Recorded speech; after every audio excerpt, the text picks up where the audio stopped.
Shalom à tous, j'espère que vous allez bien. Moi, je suis Yera Marie, bienvenue au jour 27. Nous lisons le livre des Proverbes où nous lisons un chapitre de Proverbes par jour. Nous lisons Proverbes chapitre 27. Nous sommes bientôt à la fin. Vraiment, j'ai appris beaucoup et j'espère que vous avez appris beaucoup aussi.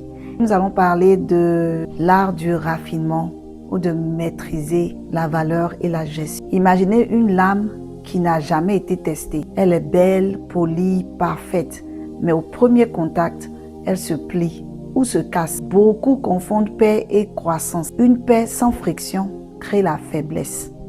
Proverbe 27 va commencer à partir du verset 15.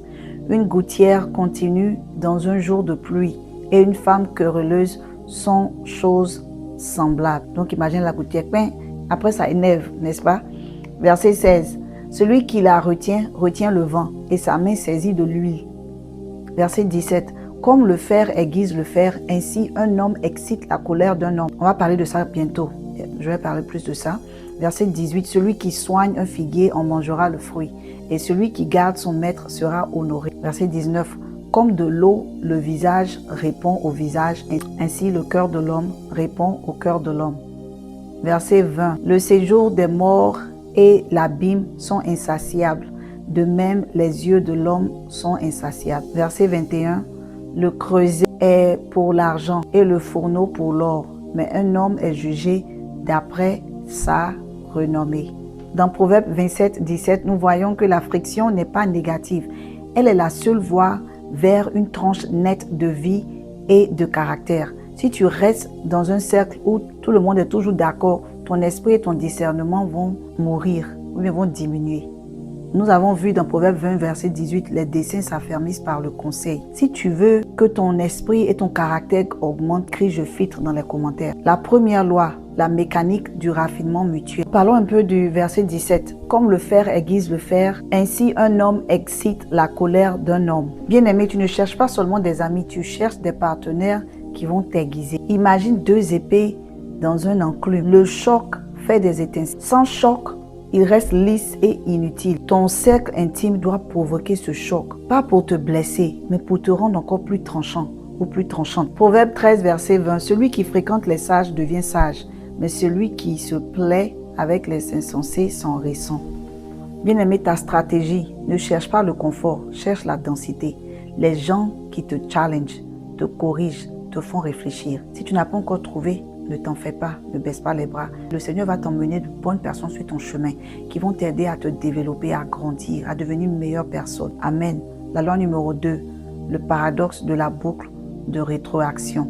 Au verset 6, il dit « Les blessures d'un ami prouvent sa fidélité, mais les baisers d'un ennemi sont trompeurs. » Il dit aussi au verset 21, « Le creuset est pour l'argent et le fourneau pour l'or, mais un homme est jugé d'après sa renommée. » Bien-aimé, la flatterie peut te détruire car elle endort ton discernement. Mais une blessure sincère d'un ami est un instrument de diagnostic. Imagine, ton ami te dit, tu peux mieux faire ici. Au début, ça pique, mais 6 mois plus tard, tu réalises qu'elle t'a sauvé d'une erreur publique. La vérité fait mal, mais elle libère. Le verset 5 nous dit, mieux vaut une réprimande ouverte qu'une amitié cachée. Donc, bien-aimé, regarde dans ton cercle. Qui est ton ami vérité? Identifie cette personne cette semaine, en cette journée et demande-lui un retour honnête. Numéro 3, rareté et loi de la présence.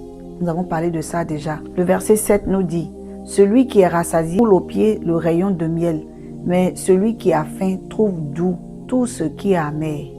Comme nous avons parlé de cela aussi, la rareté augmente la valeur. Si tu es toujours disponible, tout le monde te prend pour acquise ou pour acquis.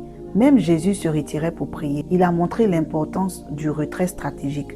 Retire-toi, prends des moments de retraite, prends des moments de prière pour toi-même, prends des moments où tu éteins ton téléphone, que les gens t'appellent, qu'ils te manquent, ça fait quoi? C'est pas grave, ils vont parler avec toi plus tard.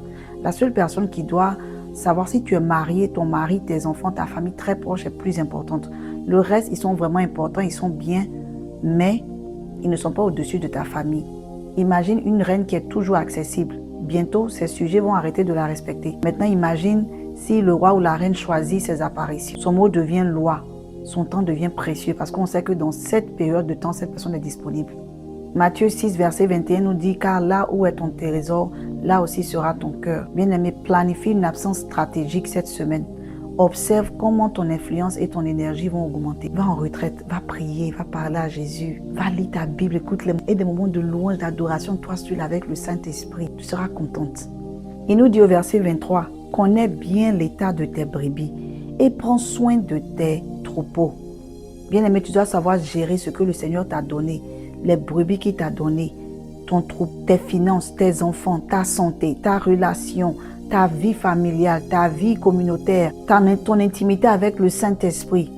Une personne qui a une haute fréquence gère tout avec diligence et précision, pas par chance. Imagine s'il y a un champ qui est laissé à l'abandon. Même si tu dis c'est ma maison, c'est mon jardin, j'ai pas besoin de couper les gazons, même si tu ne fais rien, bien aimé, les mauvaises herbes vont commencer à prendre le dessus et ça peut détruire même tout. Il faut savoir checker. Si tu as une femme, si tu as un mari, prenez le temps pour analyser. Allez-y en date, allez-y manger quelque part, allez-y marcher un peu. Prenez le temps pour nourrir votre relation. Il ne faut pas penser que l'abandon va aider dans ton futur. Non, prends soin des siens. C'est tellement important. Tu dois connaître l'état de toutes ces choses-là que Dieu a mis autour de toi. Ton travail. Nous connaissons bien ce que Luc 16:10 nous dit. Celui qui est fidèle dans les petites choses, l'est aussi dans les grandes choses. Si tu es fidèle dans les choses que Dieu t'a données, il va te donner plus parce qu'il voit ta fidélité. Beaucoup de gens abandonnent en chemin. Toi, tu n'abandonnes pas parce que tu as compris que tu as la sagesse divine. Donc, il faut prendre le temps pour faire l'audit de tous tes projets, de tes relations cette semaine. Et puis, il faut voir ce que tu as négligé. C'est ta santé, ta manière de manger. Check tout ça, c'est important. Il ne faut pas rentrer dans la nouvelle saison, la nouvelle année avec des mentalités de cette année. S'il te plaît, bien-aimé, le Seigneur est en train de nous emmener de gloire en gloire et de grâce en grâce.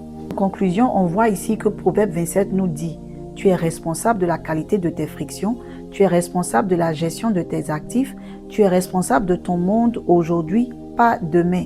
Tes enfants aujourd'hui, pas demain. » Il ne faut pas penser que c'est quand tu vas avoir X, Y et Z dans ta vie que tu vas pouvoir maintenant appeler tes parents. Non, dès maintenant, tu peux. C'est temps de la fin de l'année, si tu n'as rien, même si c'est un petit montant, même si c'est 5 000 francs, 100 francs, donner à tes parents pour dire « Papa, voici, maman, voici ». En Proverbe 27, verset 1, nous voyons que Salomon nous dit « Ne te vante pas du lendemain, car tu ne sais pas ce qu'un jour peut enfanter. » Donc, bien aimé, maintenant, tu dois commencer à regarder dans ton troupeau, tes finances, tes projets, tes relations. Trouver ton fer, quelqu'un qui va vraiment t'aiguiser, qui va exciter cette couleur-là en toi, de devenir meilleur. Demande de te dire la vérité sur certaines choses. Si tu es prêt à vivre avec discipline, rareté et puissance, bien aimé, écris aiguisé dans les commentaires. Il faut t'abonner aussi. Invite quelqu'un d'autre, partage, ça peut aider quelqu'un. Demain, nous allons parler de Proverbes chapitre 28 par la grâce de Dieu. D'ici là, reste enseignable, reste dans la prière et puis quoi encore? Exactement. Et laisse le Saint-Esprit te guider.